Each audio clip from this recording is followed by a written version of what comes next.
Last week, I shared with us about the cost of discipleship. And we saw that a disciple is a learner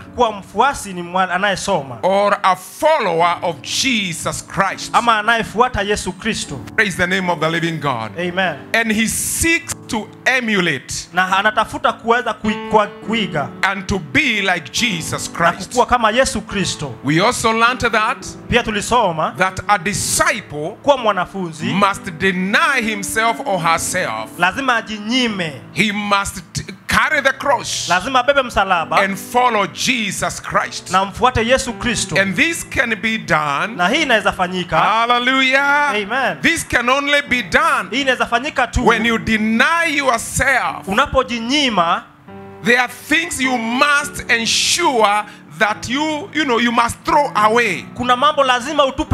You must throw away every weight. You must throw away every sin. You must persevere and keep on moving. Praise the name of the living God. Amen. And run the race with the perseverance. So today's message, by the grace of God, is about the characteristics, the characteristics of a disciple. Amen. Amen. The characteristics of a disciple. Why am I saying true? Why am I saying a true disciple? You know, Jesus Christ had 12 disciples, but one of them was a traitor. So one of them was not a true disciple. But 12 of them were 12 disciples. Our desire is for all of us to be true disciples of Jesus Christ. So as I share this word, as I share the word of God this morning, ask yourself, am I a true disciple of Jesus Christ? If you have your Bible, open up to the book of John, chapter 8. I'm using New King James Version. John chapter 8, from verse 31.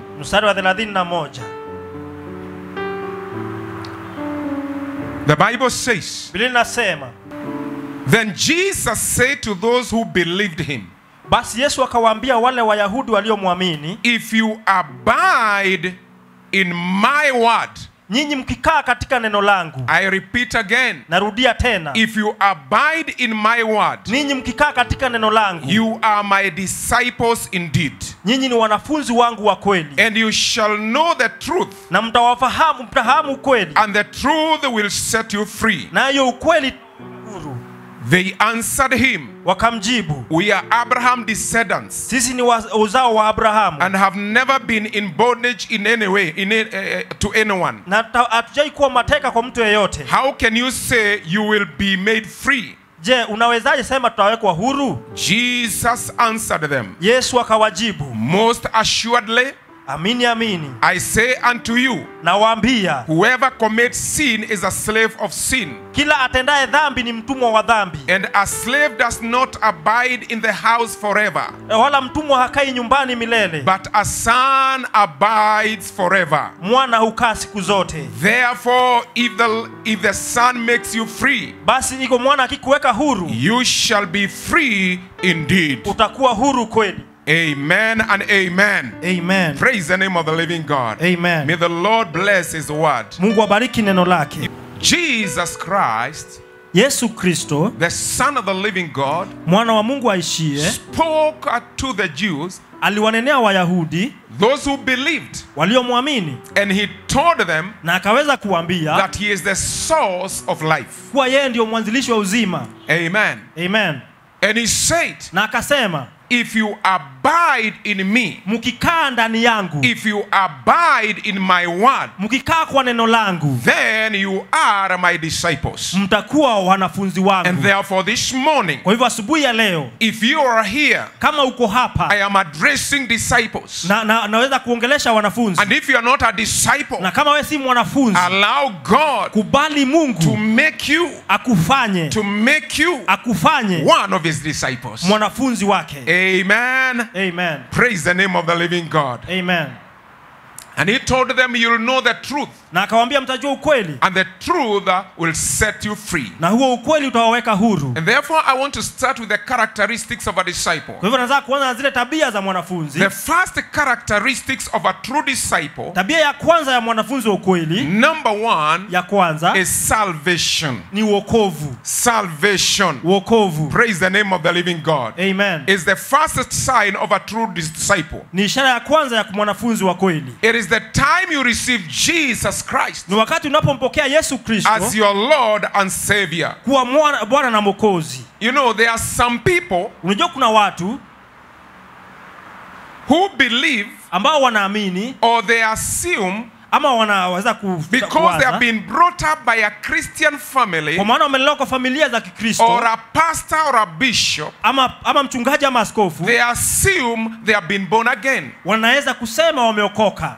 And probably you are here. Na labda uko hapa. Or probably you are watching online. Ama unatazama mtandaoni. You have been brought up by a Christian family. Umelelewa kwa familia imeokoka. But you have never received Jesus Christ as your Lord and Savior. Na hujampokea Yesu kama Mwokozi wa maisha yako. And you can't even remember when you got born again. Na huwezi kukumbuka uliokoka lini. You need salvation. Unahitaji wokovu. There are those who believe. Kuna watu wanaamini that salvation is when one gets baptized. Wokovu ni wakati unabatizwa. Baptism is a sign that you have been buried with Christ and also you have risen up with Christ. Ile ubatizo ni ishara kuwa umekufa na Yesu na kufufuliwa na yeye. But before baptism, lakini kabla ya ubatizo, it is paramount ni lazima that you receive upokee Jesus Christ, Yesu Kristo, as your Lord and Savior, kama Bwana na Mwokozi. Some people, wengine, they assume, wanaweza kusema, to become a disciple, kukuwa mwanafunzi, to be saved, kuokoka, is through good works. ni kufanya matendo mazuri. You can be a good boy. Unaweza kuwa kijana mzuri. You can be a good mama. Unaweza kuwa mama mzuri. You can be a good person. Unaweza kuwa mtu mzuri. Even in your church. Hata kanisa yako. Even doing things here and there. Hata kufanya mambo hapa na pale. You may even join a church. Labda unaweza kujiunga na kanisa. And become an usher. Na ukuwe mshemanzi. Even a worship leader. Ama wa kuabudu. Or do things in the church. Ama ufanye mambo kanisani. But if you have never received, lakini kama haujaipokea Jesus Christ, Yesu Kristo, as the Lord and Savior, kama Bwana na Mwokozi, the Bible says, Biblia inasema, that the books will be opened. Kwa vitabu zitafunguliwa. And whosoever name shall not be found, na ambaye jina lake halitapatikana pale, written in the book of life, kama imeandikwa kitabu cha uzima, hallelujah, amen, shall be taken to the lake of fire, atarushwa katika ile moto, forever and ever, milele na milele. So my brother, kwa hivyo ndugu yangu, if you think that you are born again, kama unawaza kuwa umeokoka because you go to church, kwa sababu unaenda kanisa, you need Jesus Christ. Unahitaji Yesu Kristo. Hallelujah, amen. Salvation, wokovu, is when you receive, or in other words, salvation, kwa maneno mengine wokovu, is when Christ delivers you from the penalty of sin. Ni wakati Yesu anakukomboa kutoka ile ghadhabu ya dhambi. I repeat again. Narudia tena. Salvation, wokovu, is when Jesus Christ, ni wakati Yesu Kristo, delivers you anapokukomboa from the penalty of sin, kutoka ile ghadhabu ya dhambi, and its consequences, na ile matokeo yake. The Bible says, Biblia inasema in Romans 3:23, kwa Warumi 3:23, all have sinned, wote wamefanya dhambi, and they have come short of the glory of God. Na wamepungukiwa na utukufu wa Mungu. It is not because of your good works. Sio kwa sababu ya matendo yako. It is not because you go to church. Sio kwa sababu unaenda kanisa. It is not because you are baptized. Sio kwa sababu umebatizwa. wameangamizwa. All have sinned. Wote wamefanya dhambi. And the Bible says na Biblia inasema in Romans 6:23, Warumi 6:23, the wages of sin is death. Ile zawadi ya dhambi ni mauti. But the free gift of God, lakini ile kipawa za bure ya Mungu, is eternal life. Ni uzima wa milele. If you are there, kama uko pale, and you have not received eternal life, na hujapokea uzima wa milele, you need this Jesus. Unahitaji huyu Yesu. In the name of Jesus. Katika jina la Yesu. Hallelujah. Amen. For the Bible says, maana Biblia inasema in John 1:12, kwa Yohana 1:12, those who received him, waliompokea yeye, he gave them power, aliwapa uwezo, to become, wakuwa, he gave them power, aliwapa uwezo, to become, wakukua, he gave them power, aliwapea uwezo, to become, wakukua, the children of God, wana wa Mungu. Praise the name of the living God. Amen. And the Bible says, na Biblia inasema, if you believe, ukiamini, according to Romans 10 and verse 9 and 10, kulingana na Warumi 10:9 na 10, if you believe, unapoamini, hallelujah, amen, that is, the Bible says, Biblia inasema, those who received him, waliompokea, he gave them power, aliwapa uwezo, to become the children of God. wakuwa wana wa Mungu. That is John 1. Hiyo ni Yohana 1 and verse 12. Praise the name of the living God. Amen. You become a child of God. Unakuwa mwana wa Mungu. You come to the family of God. Unakuwa katika familia ya Mungu. We have the people of God. Unakuwa na watu wa Mungu. But we have the family of God. Lakini pia tuna familia ya Mungu. Praise the name of the living God. Amen. And Bible says in Romans 10 verse 9. Biblia inasema Warumi 10:9. If you confess unapokiri with your mouth kwa kinywa chako that Jesus is Lord, kuwa Yesu ni Bwana, and believe na uamini with your heart kwa moyo wako that he was crucified kuwa anaweza kusulubiwa because of your sins, kwa sababu ya dhambi zako, you will be born again. Utaweza kuokoka. For it is with the heart man's believe, maana ni kwa moyo mtu anaamini, and with the mouth he confesses, na kwa mdomo anaweza kukiri, and therefore he get born again. Na kwa hivyo anaokoka. Praise the name of the living God. Amen. Praise the name of the living God. Amen. Maybe you are here tonight, labda uko hapa leo, and you are not born again, na haujaokoka. Even here in church, hata hapa kanisani, you have never received haujaipokea Jesus Christ, Yesu Kristo, as your personal savior, kama mwokozi wa maisha yako. You are watching me over there, unanitazama pale. Praise the name of the living God. Amen. You have never received haujaipokea Jesus Christ. Yesu Kristo. Today you can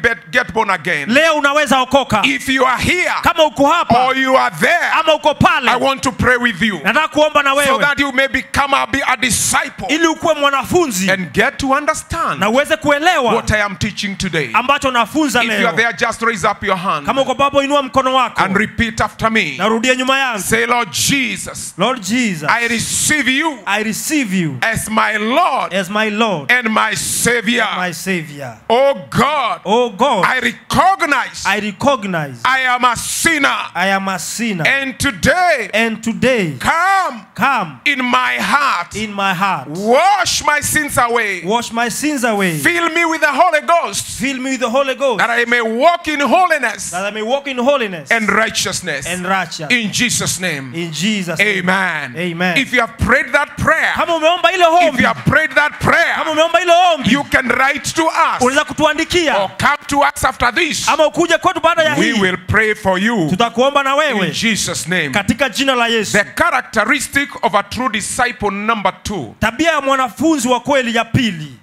is number 2, abide in God and His word. Abide in God and His word.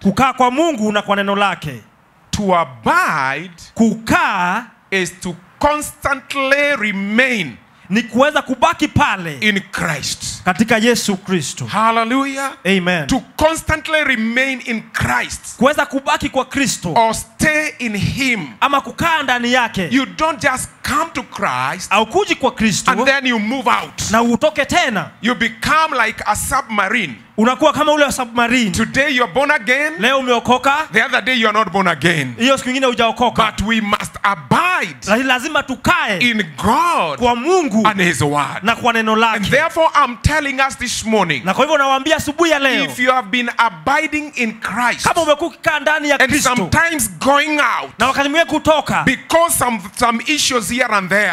Mambo hapa na pale. To be be a true disciple, kukuwa mwanafunzi wa kweli, abide in Christ. Kaa katika Kristo. Not in your problems. Sio kwa shida zako. Praise the name of the living God. Amen. Hallelujah. Amen. It is not about going in and coming, or it's a permanent residence. Sio kuingia na kutoka, ni kukaa pale milele. Hallelujah. Amen. So when you abide in Christ, unapokaa katika Kristo, when you stay there, unapokaa pale, you become connected. Unaweza umeunganika. And when you are connected, unapokuwa umeunganika, you feed on the word of God. Unakula neno la Mungu. Amen. Amen. So a disciple feeds from the word of God in order for him to abide in him. Kwa hivyo mwanafunzi anakula kwa neno la Mungu ili aweze kukaa ndani yake. And the word of God, na neno la Mungu, is vital in our lives. Ni la muhimu maishani mwetu. It's very, very important. Ni la muhimu sana. Jesus Christ said, Yesu Kristo akasema, man shall not live by bread alone, mtu hataishi kwa mkate pekee, but by every word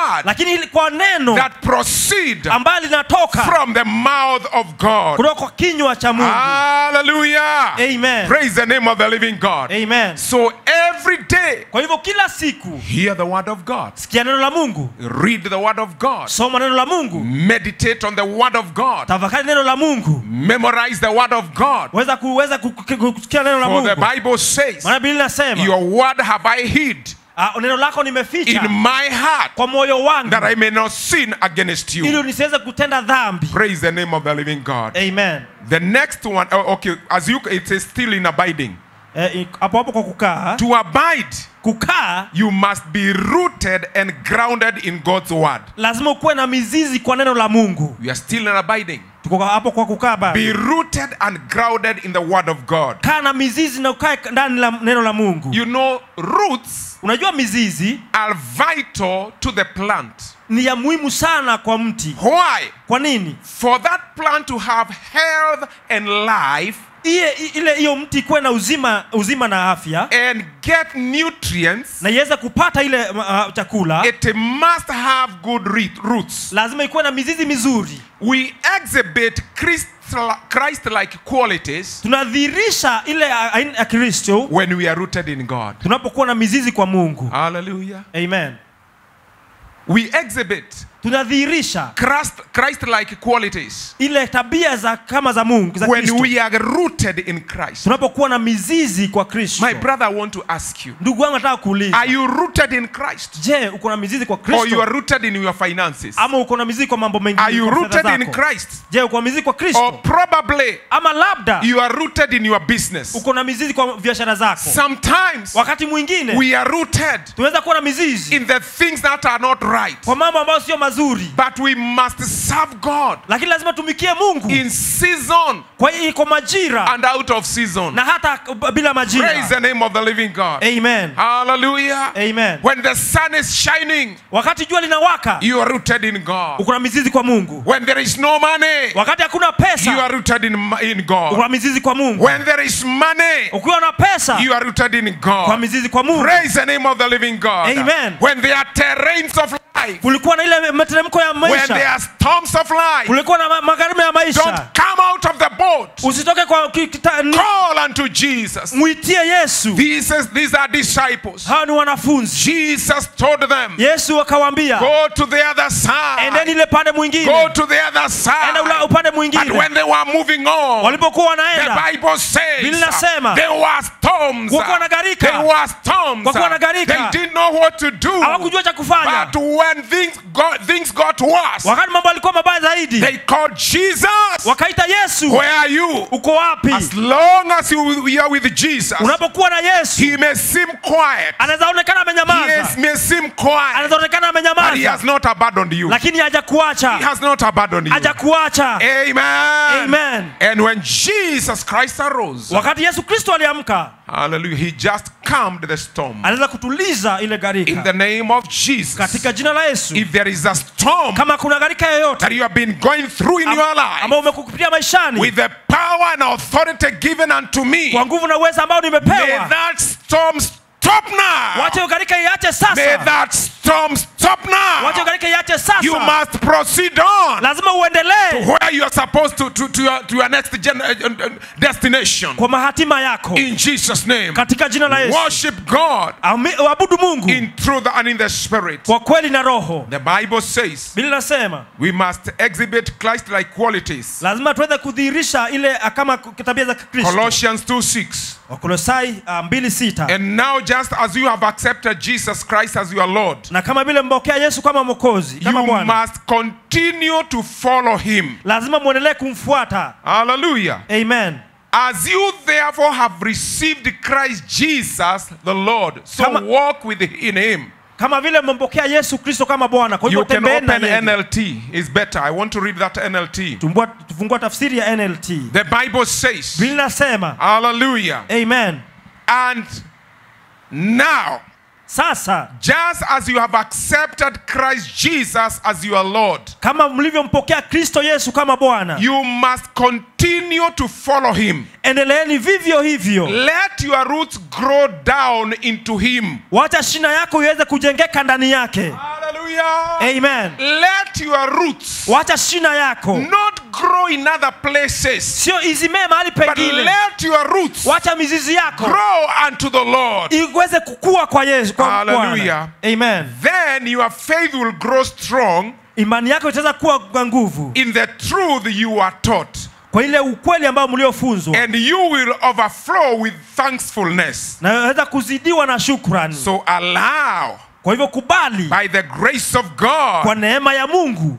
Christ to dwell in you richly. Kwa hivyo Kristo akae ndani yenu kwa ukuu, kwa upendo. As you abide in Christ. Tunapokaa ndani ya Kristo. We are still in abiding. Tuko pale kwa kukaa.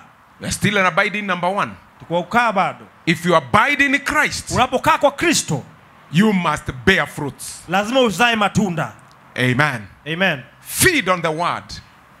Kula neno. Praise the name of the living God. Amen. You must bear fruits. Lazima uzae matunda. Bearing fruits is a mark of a disciple.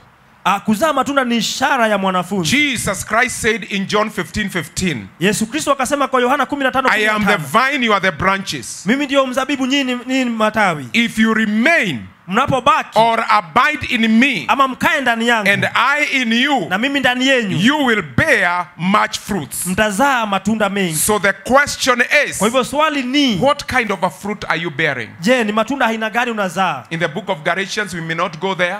Kwa Galatia tutaenda pale. They are mentioned different types of fruit. Yanatajwa matunda ya aina mingi. There is a fruit of joy. Kuna tunda la furaha. There is a fruit of love. Kuna tunda la upendo. The fruit of peace. Tunda la amani. The fruit of kindness. Tunda la huruma. The fruit of gentleness. Tunda ya kuwa mpole. The fruit of self-control. Tunda ya kuweza kujiweza kutulia. And later on, na ya mwisho, it says, inasema, beyond that, zaidi ya hayo, there are other things the other fruits that we must bear. Kuna matunda mengine lazima tuzae. The question is, swali ni, ask yourself this morning, jiulize asubuhi ya leo, am I abiding in Christ? Je, ninakaa kwa Kristo? Am I feeding in him? Je, ninakula kwake? Am I rooted in Christ? Je, niko na mizizi kwa Kristo? Am I bearing fruits? Je, ninazaa matunda? Praise the name of the living God. Amen.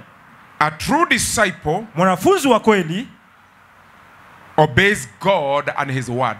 Anamtii Mungu na neno lake. That's the next point. Kama ya ile inafuata. A true disciple obeys God and his word. Mwanafunzi wa kweli anamtii Mungu na neno lake. Our relationship with God, uhusiano wetu na Mungu, is enhanced, inaweza kuendelezwa, when we obey God. Tunapoweza kumtii. The book of Luke chapter 6:46. Luka 6:46. The Bible says, Biblia inasema, why do you call me Lord, Lord? Je, mbona mnaniita Bwana Bwana? And do not do what I say. Walakini hamyatendi niyasemayo. Jesus says, Yesu anasema, we must be doers of the word. Lazima tukuwe wale wa kutenda neno. Not the hearers of the word only. Sio wa kusikia neno tu. Amen, disciples. Amen, wanafunzi. Amen, Church of Jesus Christ. Amen. We must be doers of the word. Lazima tukuwe watu wa kutenda neno. Let us look at two people. Tuangalie watu wawili. Number one is Saul. Wa kwanza ni Sauli. Sauli was anointed by Samuel aliweza kupakwa mafuta na Samueli to become the king of Israel. Akuwe mfalme wa Israeli. Amen. Amen. And he continued. Na akaweza kuendelea. And one day he was told na siku moja akaambiwa by Samuel na Samueli, Sauli, go and kill all the Amalekites. Enda uwe Wameleki wote. Unfortunately, he disobeyed. Basi akaweza kukosea. Hallelujah. Amen.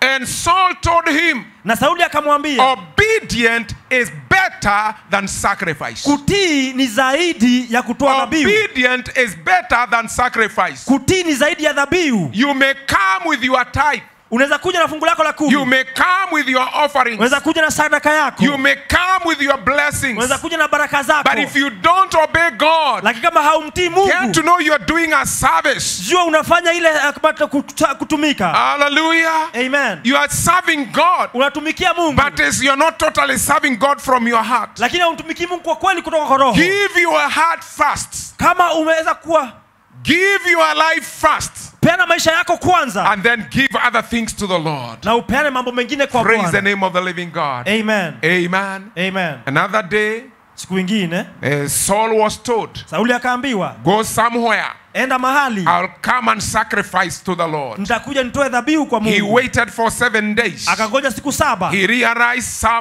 Samuel was taking long. Akagundua Samuel anakawia. He took the lamb of sacrifice. Akachukua ile kondoo ya sadaka. And after that, na baada ya hiyo, he did the sacrifice. Akatoa dhabihu. He disobeyed God. Akaweza kukosa kutii Mungu. And that was the end of his kingship. Na hiyo ilikuwa mwisho wa ufalme wake. Because of disobeying God. Kwa sababu ya kukosa kumtii Mungu. My brother and my sister, ndugu yangu na dada yangu, don't allow usikubali anything kitu chochote and your salvation iweze kumaliza wokovu wako. Don't allow anything. Usikubali chochote. Don't allow money. Usikubali pesa. Don't allow relationship. Usikubali mahusiano. Don't allow anything. Usikubali chochote. And your relationship with God. Imalize uhusiano wako na Mungu. Obey God. Mtii Mungu. To the glory of his holy name. Kwa utukufu wa jina lake. Amen. Amen. I said, nasema, we obey God. Tumtii Mungu. When you are going through the mountains. Unapopitia milima. You obey God. Unamtii Mungu. When you have money in your pocket, ukiwa na pesa kwa mfuko yako, you obey God. Unamtii Mungu. Even when you have pain in your body, hapo unaposikia machungu mwilini, you obey God. Unamtii Mungu. Because the same God, maana yeye Mungu huyo is the healer.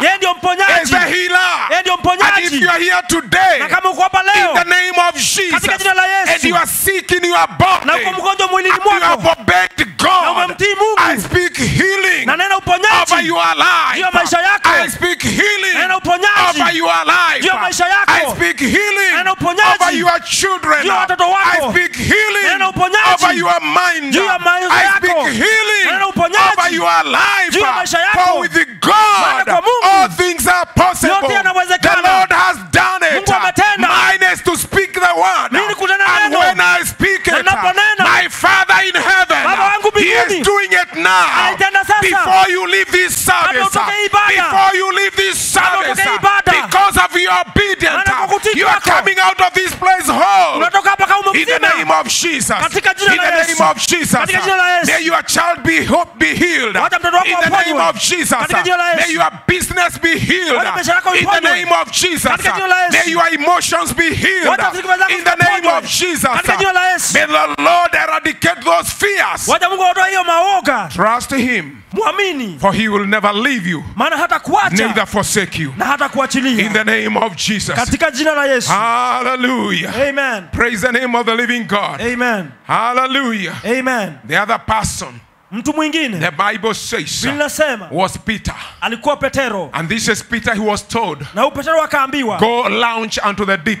Enda uweze kuweka beti yako ndani. And Peter went unto the deep. Akaenda pale kuzama. And because of obedience, na kwa sababu ya kutii, he had a big catch. Akaweza kupata samaki wengi. Hallelujah. Amen. Why? Kwa nini? He obeyed aliweza kumtii the one who controls nature. Ambaye anaweza kuongoza. Amen. Amen. May the Lord bless you. Mungu akubariki. May the Lord grace you. Mungu akupe neema. When He tells you something, akuambia jambo, do it. ifanye. And the Lord will be glorified. Na Mungu atukuzwe. To be a true disciple. Kuwa mwanafunzi wa kweli. Be obedient in Jesus' name. Kuwa mtiifu katika jina la Yesu. Luke 11:28. Luka 11:28. The Bible says, Linasema, blessed are those who hear the word waliobarikiwa ni wale wanaosikia neno of God and obey it. Na Mungu naweza kutii. Therefore this morning, kwa hivyo asubuhi ya leo, I decree you are blessed. Natangaza umebarikiwa. I decree you are blessed. Natangaza umebarikiwa. I decree you are blessed. Natangaza umebarikiwa. I decree you are blessed. Natangaza umebarikiwa. And the word blessings is so rich. Na neno baraka ni neno sana. Amen. You are blessed in every side. Unabarikiwa upande zote. Hallelujah. Amen. You will be blessed with the resources. Unabarikiwa na mali. You will be blessed spiritually. Unabarikiwa kiroho. You will be nourished. Unaweza kuweza kuongozwa. And be able to be lifted from one glory to the other. Na uweze kuinuliwa kutoka utukufu hadi mwingine. Finally, ya mwisho, a true disciple mwanafunzi wa kweli fulfills the great commission. Anatimiza ile ahadi kuu. Amri kuu. Amen. Hallelujah. Amen. A true disciple mwanafunzi wa kweli fulfills the great commission. Anatimiza amri kuu. The Bible says, not the Bible, but the mission of the church. Ile kusudi ya kanisa.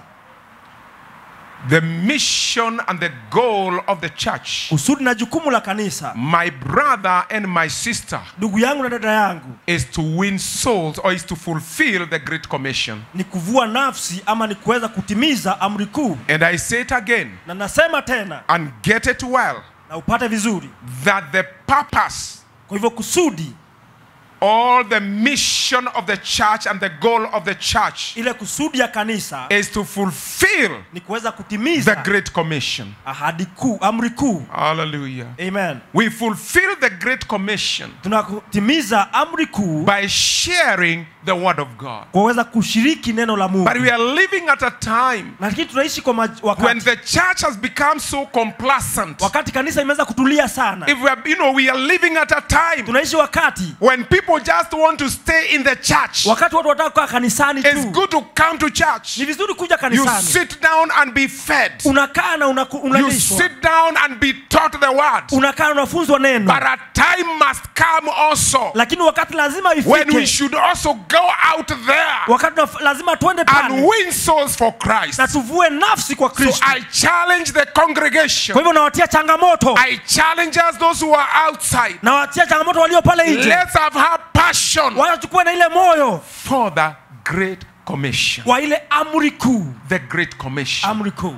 And that is the purpose. Na hiyo ndio kusudi of a true disciple. Ya mwanafunzi wa kweli. Hallelujah. Amen. For Jesus Christ said, maana Yesu Kristo akasema, go out and make them my disciples. Endeni mwafanye wanafunzi wangu. John 15:16.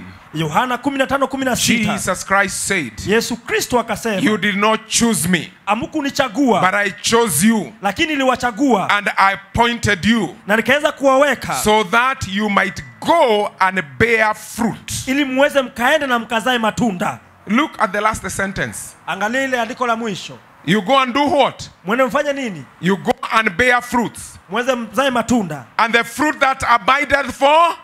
Na matunda ambayo yanakaa forever, or the fruit that the fruit. Matunda. The Bible says fruit that will last. Matunda ambayo yatadumu. The fruit that will last. Matunda ambayo yatadumu. The shambas that we have here. Shamba ambayo tuko nazo hapa. You just get them for a short while. Unachukua kwa muda tu. You may get a good mansion. Unaweza kuja na nyumba nzuri kabisa. You may get a big shamba. Unaweza kuwa na shamba kubwa kabisa. But as soon as someone passes on, lakini wakati mmoja akufa, they look and they work it out day and night. Wanaifanyia kazi usiku na mchana. They don't mind about your name. Hawajali jina lako. They don't mind about who you are. Hawajali wewe ni nani. They must take, they must change the title immediately. Lazima wabadilishe mmiliki haraka. Why? Kwa nini? Because you have departed. Maana umeenda. That is to say, hiyo ni kusema, whatever we own here on earth, ambacho tuko nacho hapa duniani, it's good to have them. Ni mzuri kuwa nazo. But it's for a short while. Lakini ya muda mdogo. But there is a fruit that lasts. Lakini kuna matunda ambayo inayokaa. There is a fruit that lasts. Kuna matunda ambayo inayokaa. When we win a soul. Tunapovua nafsi. When we bring a soul to Christ. Tunapoleta nafsi kwa Kristo. Oh my God. When you go to heaven, unapoenda mbinguni, you will see that soul. Utaona hiyo nafsi. You will see them behind. Utawaona nyuma yako. Praise the name of the living God. Amen. Hallelujah. Amen.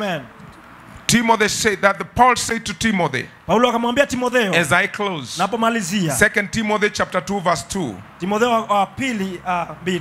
Paul told Timothy.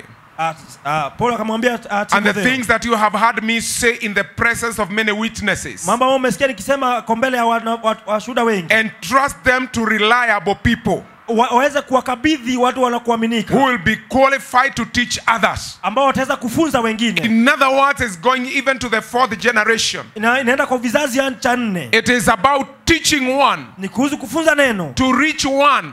Kumfikia mmoja. That each one may reach one. Ili mmoja afikie mwingine. Hallelujah. Amen. The Bible says. This is Paul. Uni Paulo. He taught Timothy. Akamfunza Timotheo. Amen. Amen. Timothy taught reliable people. Timotheo akafunza watu wa kuaminika. And then reliable people. Na hao watu wa kuaminika. They took the gospel. Wakachukua injili. Even to others. Wa watu wengine. You have been entrusted the salvation. Umeweza kuaminiwa na what have we done about it? Je, umeifanyia nini? I want us to take it very seriously in this church. Anatuchukulia kwa makini kwa hii kanisa. Hallelujah. Amen. For the Bible says, Biblia inasema, go therefore and make disciples of all nations. Enendeni mfanye wanafunzi wa mataifa yote. That was a call. Hiyo ndiyo ilikuwa mwito. Praise the name of the living God. Amen. So we should not make this church a comfort zone. Hatufai kufanya kanisa ya kuja kutulia. Believers, we must wake up from our comfort zone. Waaminio lazima tuamke kutoka mahali pa kutulia. Church, I am saying we must wake up from the comfort zone. Kanisa nasema lazima tuamke mahali pa kutulia. Praise the name of the living God. Amen. Pray. Omba to the Almighty God. Kwa Mungu mkuu. Go out. Enda nje. To where the sinners are. Mahali wenye dhambi wako. And go ahead and make other disciples. Na uweze uende nje ufanye wanafunzi wengine. Praise the name of the living God. Amen. Let us be active disciples. Waje tukue wanafunzi wako. In the name of Jesus. Katika jina la Yesu. In the name of Jesus. Katika jina la Yesu. Kindly let us so stand. Tusimame wote. In the name of Jesus. Katika jina la Yesu. Thank you, Jesus Christ, for your goodness and mercy.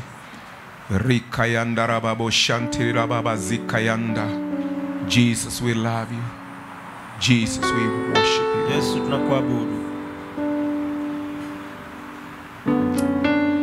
To be a true disciple, kwa mwanafunzi wa kweli, get born again.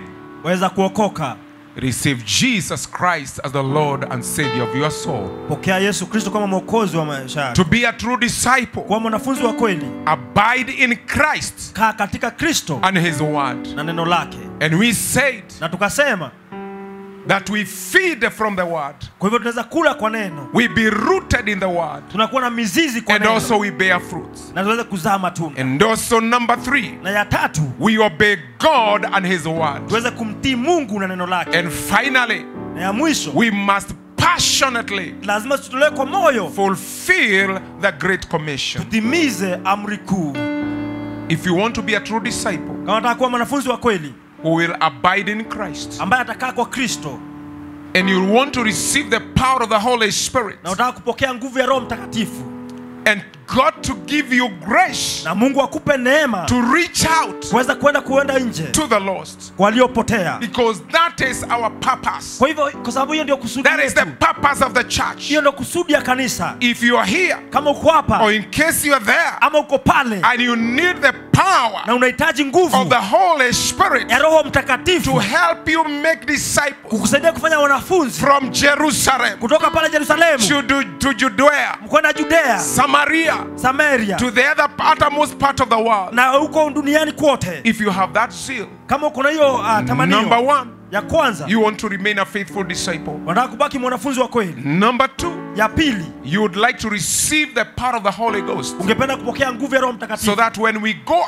out, tukapoenda nje, we'll be able to win souls. Naweza kuvua nafsi. You can raise up your hand, naweza inua mkono wako, even as I pray, napoomba, in the name of Jesus. Katika jina la Yesu. Almighty God, I want to thank you, Father, nakushukuru Baba, for those, Lord my God, who are praying, ambao wanaomba, and they are saying they want to be true disciples of Jesus Christ. watakuwa wanafunzi wa kweli wa Yesu. They're raising up their hands, oh God, wanainua mikono yako Mungu, my Father and my Jehovah. Baba na Jehova, it is my prayer in the name of Jesus, niombi langu katika jina la Yesu, that you may empower them, oh God, uweze kuwatia nguvu, as it were in the times of the And when the disciples were at the upper chamber, Lord, you filled them with the power of the Holy Spirit. It is my prayer right now, Jehovah. Fill your people with the power in the name of Jesus to walk us through disciples in their lives, oh God, and also to dedicate their lives to winning souls in the name of Jesus. I commit and commend them unto you in the name of the Father, the Son, and the Holy Spirit. In Jesus' name. Amen and amen. Amen. Let's appreciate the Lord of Lords. Amen. You are there. And the time to give. Get your good offerings. You want to support us. You want to give your tithes, your offerings, first fruits, any kind of an offering. Just prepare yourself. Those online, there is a number on your screen. And also those who are here, there will also be a number on the screen. And in case you have cash, you can give, but we encourage people as much as possible to give online. But we have a number, several numbers. Amen. Amen. Let us pray. Father, I want to thank you for your word. The characteristics of a true disciple. For those who are not born again, help them, Lord, to be born again. Jehovah, as a church, as individuals, help us to abide in you, to remain in you constantly, without moving out, in the name of Jesus. Help us to obey you day and night, in the name of Jesus. When we are with the people or without people, you will count on us that we are your disciples. Oh God, in the name of Jesus, I want to thank you, Master, that we shall be true people, disciples who will passionately fulfill the Great Commission. And I want to thank you, Lord, for those who have given and those who are preparing to give. I speak blessing over their lives in the name of the Father, the Son, and the Holy Spirit. Every money that has been given, may you sanctify it, oh God, and set it aside for your work, to the glory of your holy name. I speak blessings over your people. Those who are longing for prayers, oh God, may you meet their heart's cry in the name of Jesus. As I prayed from the beginning, I decree healing is taking place, deliverance is taking place, the peace of God is upon your people. Receive the glory, honor, and praises. In Jesus' name we pray. Amen and amen and amen. Amen. God bless you. Let's appreciate the Lord of Lords again. Amen and amen. God bless you. See you next week. 11 o'clock. We'll be together. God bless you. I love you all. Amen and amen. Amen. God bless you.